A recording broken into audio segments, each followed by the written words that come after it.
अब मैं आपको बताती हूँ।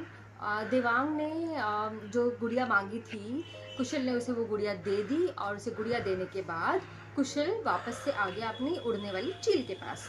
वो चील के पास आया और उसने चील से कहा कि चलो चील, अब तुम मुझे उड़ चलो और मुझे मोतीगढ़ के किसी शांत सी जगह पे लेके चलो। तो उसे देवांग ने रोका। देवांग ने बोला रुको, मैं तुम्हें कुछ देता हूँ। तो देवांग ने उसे एक कवच दिया। उसने बोला ये जो कवच है ये तुम्हें मुसीबतों से बचाएगा, तुम ये कवच पहन लो और इसे पहन के तुम एकदम राजकुमार के जैसे लगोगे। तो उसने वो कवच लिया, वो कवच पहन लिया और वो कवच जो बड़ा पतला था, बड़ा सुंदर सा था और कुशल उसमें बड़ा सुंदर लग रहा था, बड़ा अच्छा सा लग रहा था। उसके बाद देवांग ने उसे दौड़ के, जब तक वो कपड़े बदल रहा था, देवांग दौड़ के गया और जाके वो बहुत सारे सोने के सिक्के लेके आ गया और उसने कुशल को वो सिक्के दिए और बोला कि पैसों के बिना कहीं कुछ नहीं मिलता है भाई, ये पैसे तुम अपने पास रखो, ये तुम्हें बुरे वक्त में काम आएंगे। और वो अपना उसको गुड विशेस देके, thank you for coming and all that, good wishes देके उसके बाद वहाँ से चला गया। और अपना कुशल ने चील को स्टार्ट किया, चील का मुंह खुला और उसने बोला कि चलो अब हम चलते हैं। और वो चील के अंदर बैठा, चील के दरवाजे बंद हुए और वो आगे उड़ गया। अब आगे देख। उसके बाद कुशल ने कृतज्ञता से देवांग की तरफ देखा और चील की ओर बढ़ता हुआ बोला, आप सचमुच देवता हैं, भगवान तुम्हें सफलता दें। वे चील पे चढ़ा और आगे बढ़ गया और जो चील के ऊपर जो कक्ष बना हुआ था वो बंद हुआ और वो आगे चलता गया और बहुत ही जल्द वो मोतीगढ़ पहुंच गया। वहाँ एक पुराना किला था, वो टूटा हुआ था, एकदम सूना सूना सा था। कुशल ने उसके एक कक्ष में अपना डेरा जमाया, चील को छुपा कर रख दिया। उस दिन दोपहर ढल रही थी, वो मोतीगढ़ की ओर बढ़ा। नगर के चारों ओर चार दीवारी थी। उस चार दीवारी में बहुत ही सुंदर सुंदर मकान बने हुए थे। मोतीगढ़ के जो लोग थे, वहाँ के आदमी और औरतें जो भी थी, वो बहुत ही सुंदर थी और जो बच्चे थे वो छोटे छोटे बच्चे गुलाब के फूलों की तरह खिले हुए लग रहे थे। तो वो बाज़ार में घूमता रहा। उसे विश्वास हो गया कि नगर बहुत ही सुखी है। तो उसे काफ़ी देर से कुछ खाया नहीं था, तो उसे भूख लगी हुई थी। वो एक दुकान पे गया, उसने उसे सोने का सिक्का दिया और बोला कि भाई मैं भोजन करना चाहता हूँ, मुझे कुछ खाने को आप दो अपनी दुकान से। तो दुकानदार ने उसे घूर कर देखा और पूछा, क्या तुम परदेसी हो? तो उसने बोला हाँ। तो कह रहा तभी तुम पैसे दे रहे हो? तो उसने बोला क्यों, बिना पैसे के कोई सामान थोड़ी मिलता है। उसके स्वर में बड़ा हैरानी थी, बड़ा आश्चर्य था। तो उस दुकानदार ने बोला कि अरे परदेसी, इस नगर में रोटी, कपड़ा और मकान, ये चीज़ें बिल्कुल मुफ्त मिलती हैं। परदेसियों को तो बिल्कुल मुफ्त है, क्योंकि परदेसियों को का जो भी भुगतान है वो राजा की ओर से किया जाता है। तो वो तो सुन के बड़ा खुश हुआ। उसने बोला अरे वाह, ये तो बहुत ही अच्छी व्यवस्था है। तो मिठाई वाले ने लंबा सांस लेके कहा, पर भाई ये सुख और संपत्ति और ये शांति बस अब थोड़े दिनों के लिए है। तो उसे बड़ी हैरानी हुई। उसने बोला क्यों? तो उसने बोला हमारे पड़ोस में धीरपुर नाम का एक शहर है। उस शहर का जो राजा है धीर सिंह, वो बड़ा ही दुष्ट है। उसने थोड़े से कुछ चमत्कार इकट्ठे कर लिए हैं और उसने एक चांदी का राक्षस बना लिया है। वो जो राक्षस है वो बड़ा ही भयानक है, उसे कोई भी जीत नहीं सकता है। अब धीर सिंह ने हमारे राजा मोती सिंह जी को धमकी दी है, या तो तुम हमारे गुलाम हो जाओ, वरना मैं तुम्हारे नगर की ईंट से ईंट बजा दूंगा। और हमारे यहाँ के लोग स्वतंत्रता प्रेमी हैं, उन्हें आज़ादी अच्छी लगती है, वो अपनी आज़ादी के लिए शहीद होना चाहते हैं। मिठाई वाले का चेहरा बहुत ही उदास हो गया। उसने अपना गला उसका भर आया था, तो उसने थूक निगलते हुए पुनः कहा, कुछ दिन पहले राजा ने सारी प्रजा को बुलाया था।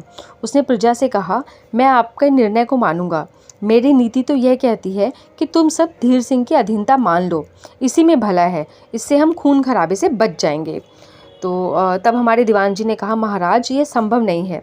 मोतीगढ़ के लोग हमेशा आज़ादी से प्रेम करते रहे हैं, वो आज़ादी प्रेमी हैं। गुलाम बनने से अच्छा है मौत को अपना लें, तब सब लोग अपनी स्वतंत्रता के लिए शहीद हो जाएंगे। बेकार अपने प्राण गंवाने से कोई लाभ नहीं है, राजा ने कहा।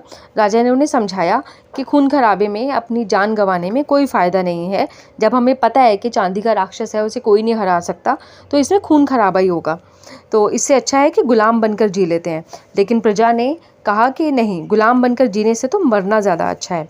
तो मिठाई वाले ने बात को ख़त्म करके कहा, भाई परदेसी, अब तो इस देश की सुख और घड़ियाँ बहुत थोड़ी हैं। तो कुशल ने बोला कि मैं आपकी कुछ सहायता कर सकता हूँ क्या? तो मिठाई वाला हंसा, सहायता? तो आप हमारे बनाए हुए हथियार भी नहीं कर सकते हैं, तो फिर तुम क्या करोगे? तो उसने बोला, कुशल ने बोला, मैं कुछ भी करूँगा।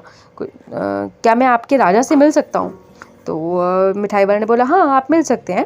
मिठाई वाले ने बताया कि राजा के महल के सामने एक घंटा लगा हुआ है, उस घंटे को तुम 5 बार बजाना, तुम्हें राजा तुरंत बुला लेगा।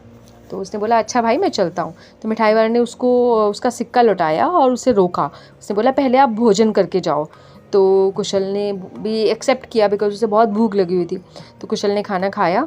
खाना बहुत ही टेस्टी था।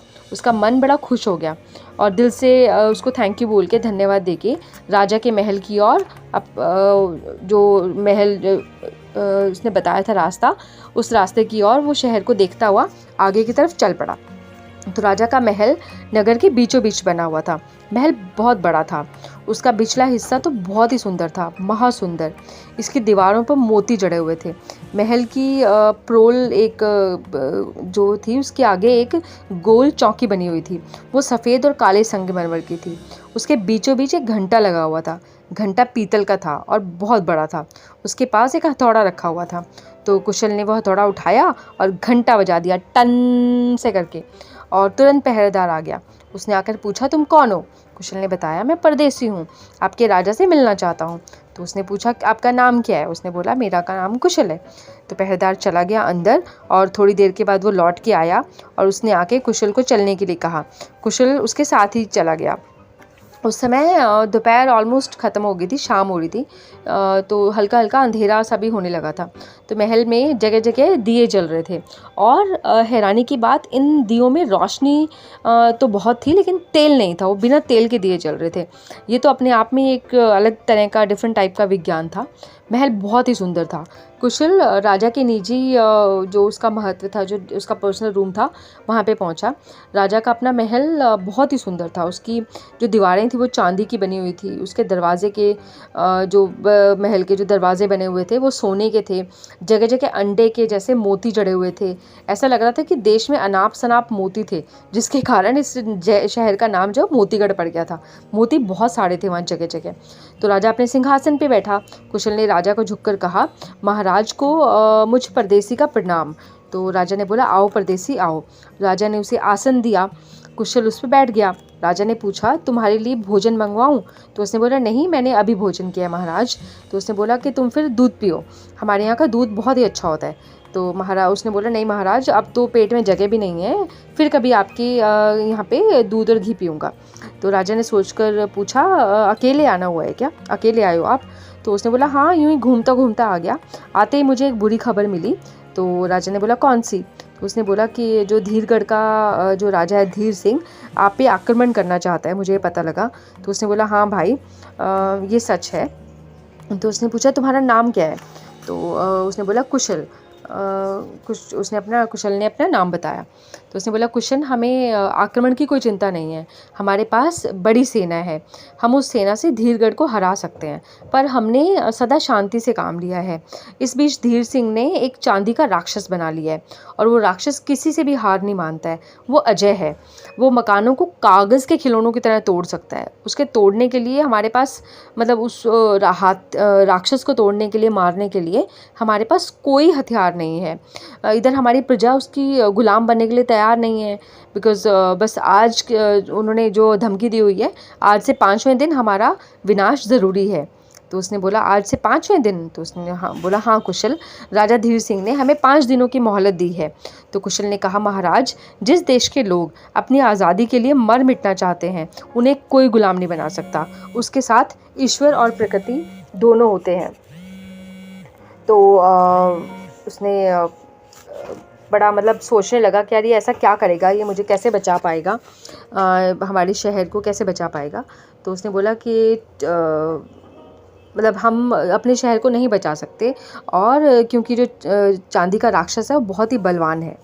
तो कुशल ने कहा महाराज आपको कोई गुलाम नहीं बना सकता और ईश्वर आपके साथ है। तो उसने बोला मतलब उसने बोला कुशल ने कि मैं आपकी रक्षा करूँगा। उसने पूछा कैसे? तो उसने बोला ये आप मेरी कुलदेवी आशापुरा मैया पे छोड़ दीजिए। राजा को उस परदेसी युवक पर विश्वास नहीं हुआ, वो उसे घूर कर देखने लगा। कुशल ने फिर कहा आप मेरे पे विश्वास कीजिए, मैं उस चांदी के राक्षस को समाप्त कर दूंगा, मैं उसको मोम की तरह पिघला के रख सकता हूँ।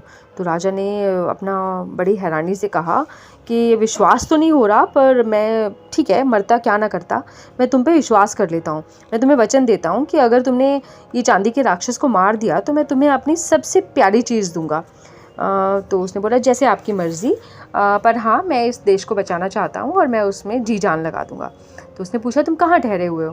तो उसने बोला कि मैं पुराने महल में ठहरा हुआ हूँ। तो राजा ने बोला तुम यहीं पे रह जाओ। तो उसने बोला नहीं महाराज, कुशल ने कहा मैं कल आपके पास आऊँगा। वो अपना पुराने में, और उसके बाद वो अपने पुराने महल में चला गया। राजा ने उसके सोने का वहीं पे अच्छा प्रबंध किया था, पर फिर भी वो वहाँ पे नहीं रुका और अपने वापस जहाँ वो रुका हुआ था पुराने महल में जाके उसने वहीं पे अपना डेरा डाला। अब नेक्स्ट स्टोरी में हम ये जानेंगे कुशल ने मोतीगढ़ को कैसे बचाया। तब तक please like and subscribe my channel.